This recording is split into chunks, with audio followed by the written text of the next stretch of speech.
Chaque cellule de votre corps a le potentiel de devenir plus intelligente, et ce n'est pas une métaphore. Donnez à un biologiste un échantillon de peau prélevé sur votre bras, laissez-le manipuler ces cellules avec suffisamment de soin, et il pourrait vous faire pousser un cerveau. Pas celui qui se trouve derrière vos yeux, une véritable masse de matière grise, avec quelques millions de neurones qui s'envoient des signaux électriques les uns aux autres. Et ils le font en permanence. C'est devenu courant. Ce sont des organoïdes cérébraux humains. Gardez-en un à une température semblable à celle de l'utérus, soit 37 degrés Celsius, pendant 8 mois. Et il produira des oscillations répétitives, des ondes cérébrales presque impossibles à distinguer de celles d'un bébé prématuré. Un tissu cultivé à partir du bras de quelqu'un, vibrant au rythme d'un nouveau-né. Dans les laboratoires du monde entier, ils vivent de courtes vies comme cobayes neuronaux, exposés à des toxines, des maladies, des médicaments. Les usages annexes sont plus intéressants. À l'Université de Californie à San Diego, des organoïdes dirigent des robots arachnéens à travers des labyrinthes et reçoivent des doses massives de psychédéliques. À Johns Hopkins, ils sont connectés à des prototypes de systèmes de calcul biologiques. Et dans une start-up à Melbourne, ils jouent à Pong et à Doom. Alors que le reste d'entre nous débat des architectures Transformers, un autre groupe est allé directement à la source, programmant des neurones vivants avec des signaux électriques et des doses de dopamine. Leur pari, l'intelligence à long terme ne sera pas artificielle du tout. Commençons à San Diego. Dans le hall de la bibliothèque Geisel de l'UCSD, une ziggourate de béton inversée, nommée d'après le Dr Sus, il y avait une exposition d'images scientifiques, dont l'une montrait des cellules cérébrales humaines se détachant en silhouette sur une boîte de pétri. Une couronne d'axones, ces terminaisons nerveuses filiformes qui transmettent les impulsions, s'étendant dans toutes les directions.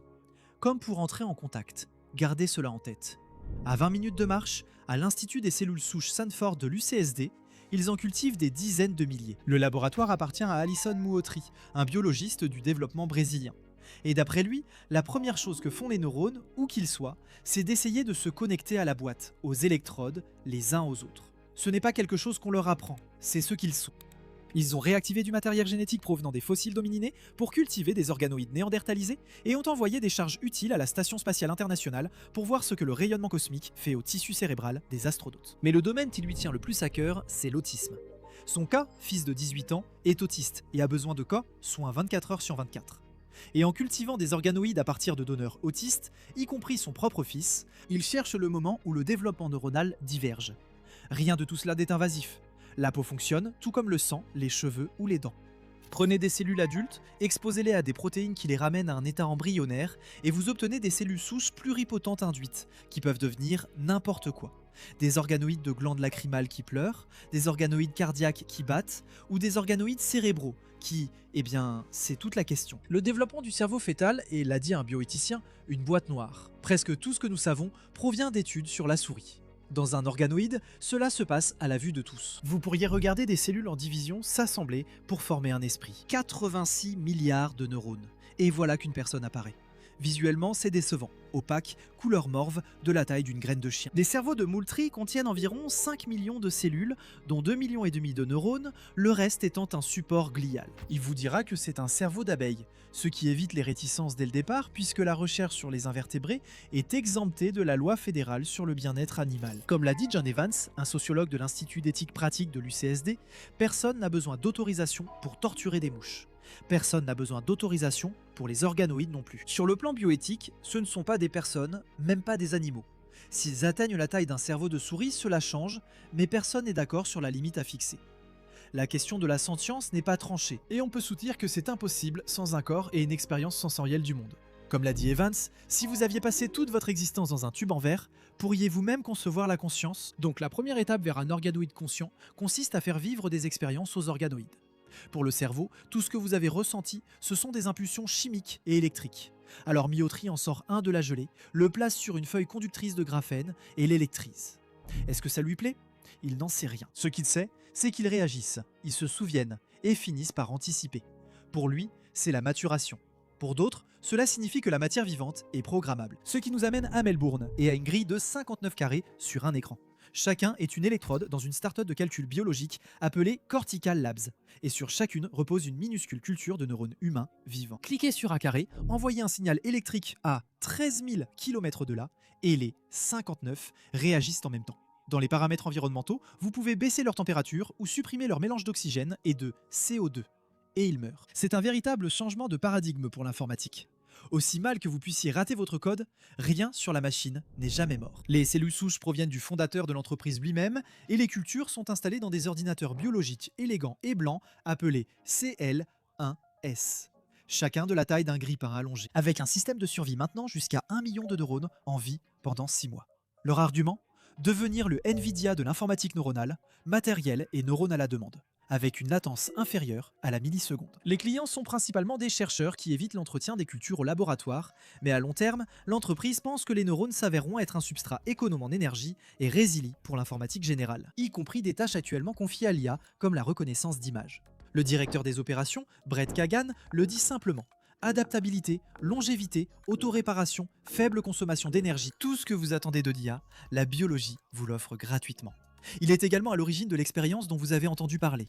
En 2022, il a cultivé une culture neuronale sur une puce électronique et l'a entraîné à jouer au jeu Atari Pong de 1972, en récompensant les bonnes décisions par des impulsions prévisibles et en punissant les erreurs par des décharges chaotiques. Cela teste la théorie de Carl Friston, selon laquelle les systèmes biologiques auto-organisés minimisent la surprise autant que possible. Ça a fonctionné. Les neurones se sont réorganisés pour éviter le chaos, ce qui vous donne une méthode pour programmer la matière vivante et donne à Kagan le droit d'appeler le CL1 le grand collisionneur de hadrons des neurosciences théoriques.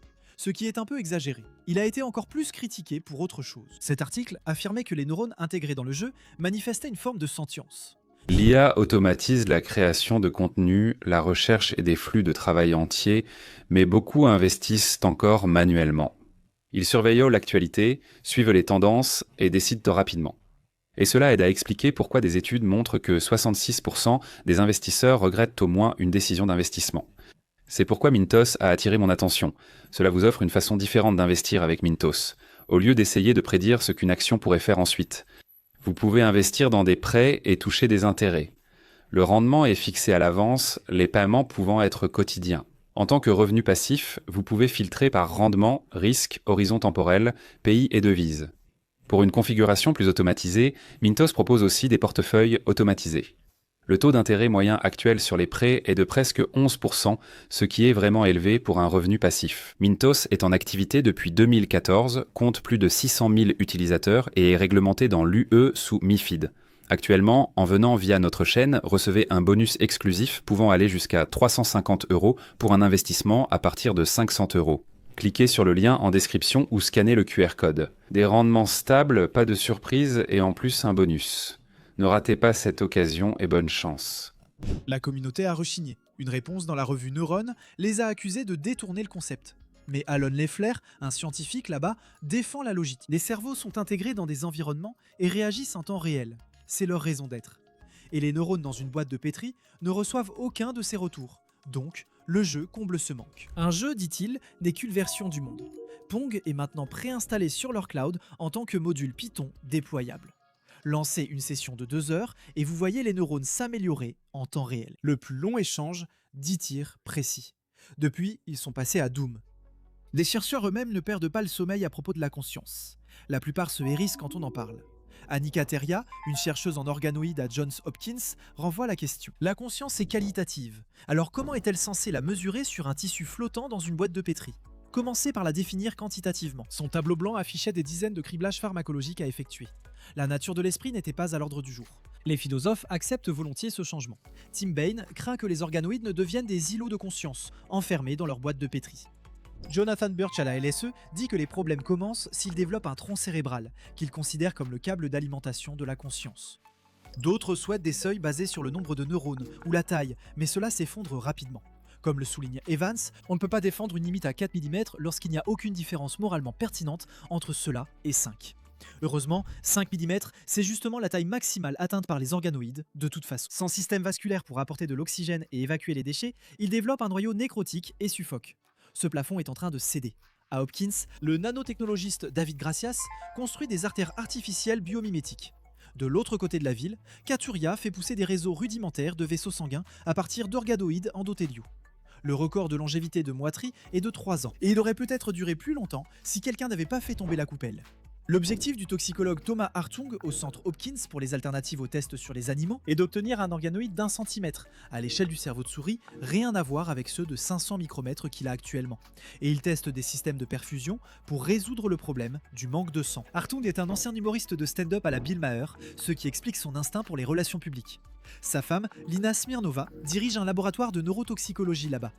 Il lui a un jour offert ses cellules souches comme preuve d'amour, et elle refuse d'y toucher. Ensemble, ils ont rassemblé une communauté scientifique internationale et, en 2023, ont publié une déclaration retentissante pour un domaine qu'ils ont baptisé Organoid Intelligence ou OI. Excellent marketing, beaucoup de couverture médiatique, mais lors d'une visite, les organoïdes là-bas ne calculaient rien.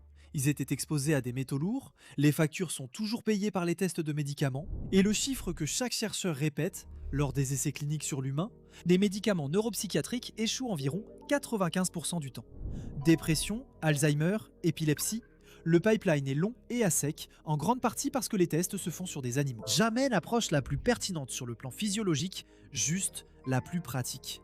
Les calculs de Hartung sont impitoyables. Le modèle le plus proche de nous, ce sont les primates non humains, des singes avec des électrodes dans la tête, 5 ou 6 par expérience au mieux. Sur une seule plaque à 6 puits, il produit jusqu'à 4000 organoïdes. Donc l'OI n'est pas la destination, c'est l'instrument. Un organoïde entraîné sur un jeu est un sujet parfait pour l'apprentissage et la mémoire. Son équipe construit un jeu de plateforme avec des obstacles que les organoïdes doivent franchir en sautant et auxquels on les entraîne par des signaux électriques. Et une fois qu'ils l'ont appris, on peut poser les bonnes questions. Combien de temps la mémoire tient-elle? Et que font les médicaments contre Alzheimer sur celle-ci? Son discours, c'est que la tarte est trop grosse pour que quelqu'un la mange seul. Alors il dit à tout le monde qu'elle existe, et tout le monde en profite pendant qu'il avance vite sur sa part. Les affaires vont bien. En juillet 2025, les NIH ont annoncé qu'ils cesseraient de financer la recherche reposant exclusivement sur des tests sur les animaux, encourageant plutôt de nouvelles approches méthodologiques. En septembre de la même année, ils ont investi 87 millions de dollars dans un centre de modélisation standardisé des organoïdes. Pratique, puisque les organoïdes proviennent de donneurs adultes consentants, évitant ainsi la réaction hostile des milieux religieux qui avaient frappé les travaux sur les cellules souches embryonnaires dans les années 90. Et n'étant pas des animaux, ils n'irritent pas non plus les défenseurs des droits des animaux. Des études suggèrent que les gens ordinaires ne sont pas vraiment dérangés, et lorsqu'ils s'y opposent, c'est rarement à cause de la question de la sentience. C'est que les organoïdes sont dérangeants, brouillant la frontière entre personnes et choses, tout comme celle entre humain et animal, ou entre vivant et mort, et cela dans toutes les cultures. L'exemple le plus frappant est survenu en 2017, lorsque 2 neuroscientifiques de l'University College London ont prélevé sur le bras du journaliste scientifique Philip Ball des cellules de peau et les ont transformées en un organoïde cérébral. 8 mois plus tard, il l'a observé au microscope et a ressenti un frisson troublant. Un tissu issu de sa propre chair, vibrant des mêmes signaux électriques qui animent son esprit. Primitif en comparaison, mais ses neurones communiquaient. Il s'est dit que ce n'étaient pas des pensées, mais ce dont les pensées sont faites. Dans son livre How to Grow a Human, Ball explique pourquoi cela est déstabilisant. La vie suit une seule direction. Un spermatozoïde féconde un ovule, devient un zygote, et à partir de cette cellule se divisent les milliers de milliards qui te composent. Cohérent, délimité, une seule histoire. Prends un fragment de cette masse, remonte le temps, recommence à zéro et l'unité se dissout. Gardé au chaud et nourri, tes cellules continuent joyeusement sans toi, et savoir si elles t'appartiennent encore reste une question ouverte. Quelque part entre quelques millions de neurones et les milliards dans ton crâne, l'identité émerge et personne ne sait où. Ce qui rappelle la phrase de Ted Chiang en 2021. La souffrance précède l'agentivité morale dans l'échelle du développement. Donc, en créant des agents moraux conscients, nous créerions des milliards d'entités capables de souffrir et nous leur infligerions inévitablement cette souffrance. Il parlait du silicium, mais cela s'applique aussi ici. À mesure que les interfaces entre le matériel biologique et le matériel informatique s'améliorent, il devient de plus en plus difficile de distinguer les deux, et la standardisation de l'intelligence biologique influencera la conception future de l'IA. Ce qui est frappant, c'est à quel point ces laboratoires renversent complètement les valeurs de l'industrie de l'IA. Le milieu de l'IA croit dur comme fer à l'AGI. L'intelligence artificielle leur paraît inévitable. En partie du battage médiatique, en partie une volonté de considérer l'intelligence pour ce qu'elle fait plutôt que pour ce qu'elle est.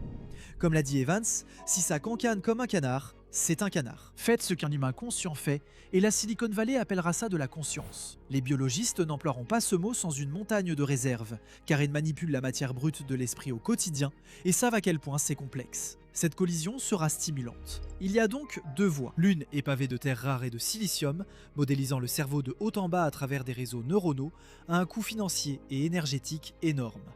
Ces systèmes fonctionnent plutôt bien, mais ne seront jamais des cerveaux. Et l'objection de Kagan est difficile à contester. On ne peut pas obtenir un système vraiment adaptable à partir d'un substrat inflexible. L'autre voie est glissante et sinueuse. Elle s'adapte au fur et à mesure, moins directe. Mais c'est la seule route dans l'histoire de la vie sur Terre qui ait jamais produit d'intelligence. C'est pourquoi je miserai sur les neurones. Ces axones dans l'exposition de la bibliothèque, tendus les uns vers les autres à travers le vide, tes cellules et les miennes font cela depuis le jour de notre naissance. Essayant de se connecter, quoi qu'il arrive au silicium, ils ne s'arrêteront pas. Donnez votre avis ci-dessous. Merci d'avoir regardé et on se retrouve dans la prochaine vidéo.